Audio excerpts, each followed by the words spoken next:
Good morning students. आज हम जानेंगे विशेषण किसे कहते हैं। विशेषण क्या है?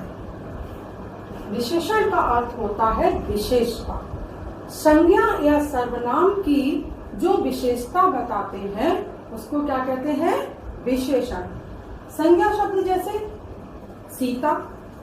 अब मैंने सीता से एक वाक्य प्रयोग बनाया कि सीता बहुत सुंदर है, तो सीता की विशेषता क्या हो गई? सुंदर होना। या फिर मैंने कहा मोहन बहुत होशियार बच्चा है, तो मोहन का विशेषण शब्द क्या हुआ? होशियार होना। उसकी विशेषता क्या हुई? होशियार होना। यानी कि जब हम किसी संज्ञा शब्द की विशेषता बताते हैं तो वो विशेषण कहलाता है। वो संज्ञा भी हो सकती है, सर्वनाम। अब सर्वनाम क्या? संज्ञा के स्थान पर प्रयोग किए जाने वाले शब्द। जैसे कहा वह बहुत अच्छी लड़की है, तो वह जो है कैसी लड़की है? बहुत अच्छी है। तो अच्छा होना उसकी क्या है? विशेषता है। या फिर यह मेज बहुत सुंदर है, तो यह तो सर्वनाम शब्द हो गया। मेज क्या हो गई? सुंदर हो गई। ये मेज बहुत सुंदर है, तो मेज कैसी है? सुंदर है। तो सुंदर जो है मेज की क्या है? विशेषता है। अब हम जानेंगे सबसे पहले विशेषण की परिभाषा। विशेषण किसे कहते हैं? जो शब्द संज्ञा या सर्वनाम शब्दों की विशेषता बताते हैं वे विशेषण कहलाते हैं। दोबारा से समझते हैं इसको कि जो शब्द संज्ञा या सर्वनाम शब्दों की विशेषता बताते हैं वे विशेषण कहलाते हैं। यानी कि किसी व्यक्ति की, किसी वस्तु की, किसी स्थान की अगर हम कोई विशेषता बताते हैं तो वो विशेषण हो जाता है। जैसे कहा जाए कि बॉम्बे बहुत बड़ा शहर है, तो बॉम्बे कैसा शहर है? बहुत बड़ा। तो बड़ा क्या है? उसकी विशेषता। या कहा जाए कि दुबई बहुत खूबसूरत है, तो खूबसूरत शब्द जो है वो दुबई की क्या है? विशेषता है। तो जहां पर हम किसी स्थान की, व्यक्ति की, वस्तु की कोई विशेषता बताते हैं तो वहां पर विशेषण कहलाता है। अब देखिए विशेषण का एक और तरीका क्या है कि हम उसके विशेष्य के बारे में भी जानें। विशेषण तो हो गई उसकी विशेषता। विशेष्य क्या है? जिसके बारे में हम बात कर रहे हैं, जिसकी विशेषता बता रहे हैं, वो विशेष्य कहलाएगा। जैसे यहाँ लिखा है राहुल मोटा लड़का है, तो राहुल क्या हो गया? विशेष हो गया। और राहुल की विशेषता क्या है? मोटा होना, यानी कि ये इसका विशेषण है। तो राहुल मोटा लड़का है, तो राहुल तो हो गया विशेष और मोटा होना हो गया उसकी विशेषता। अगला सेंटेंस है उस काले घोड़े को देखो, यानी कि घोड़े क्या है? विशेष है और काला होना उन घोड़ों की विशेषता है। तो घोड़े विशेष हो गए और काला होना घोड़ों की विशेषता हो गई। नेक्स्ट है रवि को 5 केले चाहिए। अब देखिए यहाँ पर रवि शब्द क्या हो गया? विशेष। और 5 जो हो गए वो विशेषता हो गई किनकी? केलों की। यानी कि रवि को कितने केले चाहिए? 5 केले चाहिए। यानी कि रवि हो गया विशेष और केले और 5 शब्द जो हो गया वो हो गए विशेषता, यानी कि विशेषण। अब हम इनको अलग अलग डिवाइड कर लेते हैं, एक सूची बनाते हैं और उसमें छांट कर लिखते हैं। इधर आ गया विशेष और इधर आ गया विशेषण। विशेष पे क्या आया पहले वाले में से स्टूडेंट्स? राहुल। और राहुल की विशेषता क्या है? विशेषण क्या है? मोटा होना। तो मोटा क्या हो गया? उसका विशेषण हो गया। फिर उस काले घोड़े को देखो। अब विशेष क्या है इसमें? घोड़े हैं। और घोड़े कैसे हैं? काले हैं। तो काले क्या हो गया? उनका विशेषण हो गया। नेक्स्ट आता है रवि को 5 केले चाहिए। किसको चाहिए? रवि को। तो रवि क्या हो गया? रवि क्या हो गया? विशेष हो गया, या केले भी विशेष हो सकते हैं। और केले कितने हैं? 5, यानी कि 5 जो संख्या है वो क्या है? विशेषण। हम यहाँ पर केले को विशेष मानेंगे और 5 को विशेषण मानेंगे। तो इस तरीके से हम यहाँ पर विशेष और विशेषण को हमने डिवाइड किया। विशेष क्या होता है? जिसके बारे में हम बात करते हैं। और विशेषण क्या है? उसकी विशेषता, क्वालिटी। यानी कि जैसे मैंने कहा अनामिका बहुत अच्छी लड़की है, तो इसमें बच्चों विशेष क्या हो गया? अनामिका। और अच्छी क्या हो गया? उसकी विशेषता, यानी कि विशेषण हो गया। Understand everybody? अब नेक्स्ट देखिए, इसकी परिभाषा भी जान लेते हैं, विशेषण की और विशेष्य की। क्या है? विशेषण जिन संज्ञा शब्दों की विशेषता बताते हैं वे विशेष्य कहलाते हैं। मतलब जो विशेषण शब्द है वो किसी व्यक्ति की क्या बता रहा है? विशेषता बता रहा है। तो वो क्या बन गया? विशेष।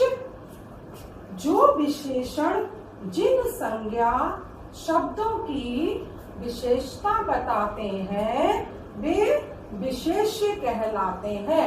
अब जैसे मैं एक सेंटेंस बोलती हूँ, आप उसमें से छांटेंगे कि विशेषण क्या है और विशेषता क्या है। अब जैसे मैंने उदाहरण के तौर पर यहाँ लिखा, राम लंबा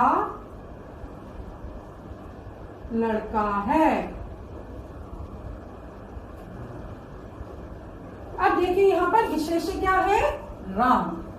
राम क्या हो गया? विशेष। और लंबा होना क्या हो गया? उसकी विशेषता, यानी कि विशेषण।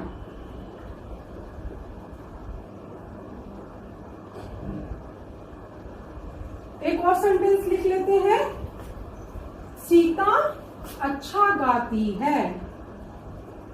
सीता अच्छा गाती है। अब देखिए, सीता क्या हो गया? विशेष हो गया।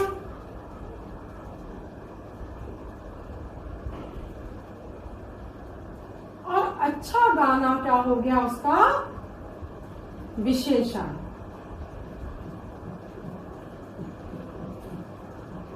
मैं भी सभी बच्चों को यहाँ तक समझ आ गया होगा।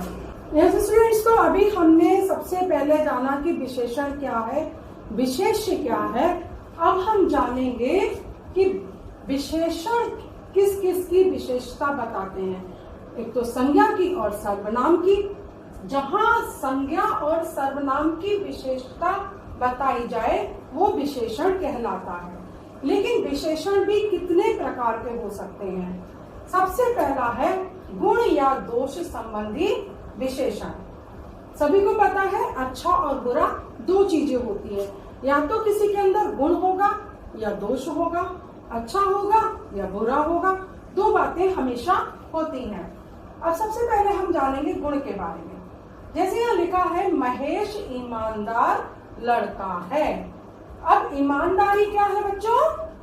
गुण है। अब वहीं अगर कहा जाए कि करेला कड़वा है, तो कड़वा होना क्या है? करेले का एक गुण है, क्योंकि वो बहुत कड़वा है। कड़वी चीज किसी को भी पसंद नहीं होती है। या फिर कहा जाए कि सविता दुबली पतली है। अब दुबला पतला क्या है? आकार है। आकार के आधार पर भी हम विशेषता बता सकते हैं। कोई बहुत लंबा है, दुबला पतला है, या ये मेज गोल है, तो गोल शब्द क्या हो गया? आकार हो गया। तो आकार के आधार पर भी हम गुण और दोष बता सकते हैं। या फिर कहा जाए ये कमरा बहुत बड़ा है या आयतकार है, ये कमरा कैसा है? चौकोर है। आयतकार है, तो ये भी एक उसका कमरे का क्या हो गया, गुण हो गया। तो इस तरीके से गुण और दोष के आधार पर भी विशेषण बनते हैं। किसी की हम बुराई बताते हैं तो वो उसका अवगुण कहलाता है, और किसी की हम अगर क्वालिटी बताते हैं तो वो उसका गुण कहलाता है।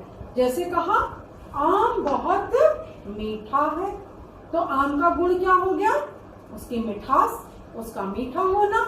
और वहीं पे अगर कहा जाए किसी कड़वी चीज के बारे में बात की जाए कि क्या चीज कड़वी होती है, बताओ स्टूडेंट्स, कौन सा फल होता है जो कड़वा होता है? कोई फल आपको कड़वा कभी लगा है? मेरे ख्याल से नहीं होता है कोई भी फल कड़वा। करेला ही कड़वा होता है। कभी कभी खीरा कड़वा निकल जाता है। अगर हमने सलाद बनाई और वो खीरा क्या हुआ, कड़वा निकल गया, तो उसका कड़वापन क्या हो गया, उसका अवगुण हो गया। तो गुण और अवगुण के आधार पर भी हम क्या करते हैं, विशेषण चुनते हैं। नंबर 2 आता है संख्या संबंधी। संख्या 1 2 3 4 1 2 3 4, तो संख्या के आधार पर भी क्या होता है, विशेषण निर्धारित करते हैं। जैसे यहाँ लिखा है उदाहरण, मेज पर 3 पुस्तकें रखी हैं। मेज पर कितनी पुस्तकें रखी बच्चों, 3 पुस्तकें, यानी कि जो 3 है वो क्या है, गिनती है। अब गिनती के आधार पर क्या हमें पता चला कि मेज पर 3 पुस्तकें रखी हैं, तो 3 मतलब संख्या संबंधी विशेषण। या फिर मेरे 2 मित्र घर आए हैं। कितने मित्र घर आए हैं, 2 मित्र, तो 2 मतलब 2 लोग हैं, तो भी संख्या संबंधी हो गया। या मैं कहूं कि मेरे घर आज 10 लोग आने वाले हैं, या मेरे 10 मित्र आने वाले हैं, तो 10 गिनती क्या हो गई, विशेषण के आधार पर संख्या संबंधी विशेषण हो गया। नेक्स्ट आता है माप तोल संबंधी। माप तोल क्या होता है, किसी चीज को तोलना, उसका वजन करना, उसको नापना। जैसे मैं कहूं कि ये स्केल 1 फुट का है, तो ये इसकी 1 फुट की क्या है, लंबाई है, तो लंबाई उसकी क्या हो गई, माप हो गई। या फिर मैं कहूं मेरे पास क्या है, 5 किलो आम है, तो आम क्या हो गए, उसका वजन कितना हो गया, 5 किलो, यानी कि हमने उनको तोला। तोल संबंधी, माप संबंधी चीजें भी विशेषण में आती हैं। जैसे उदाहरण के तौर पर मुझे 2 किलो आलू दो, यानी कि मैंने सब्जी वाले से कहा मुझे 2 किलो आलू दो। मैं उदाहरण लिख देती हूँ, मुझे 2 किलो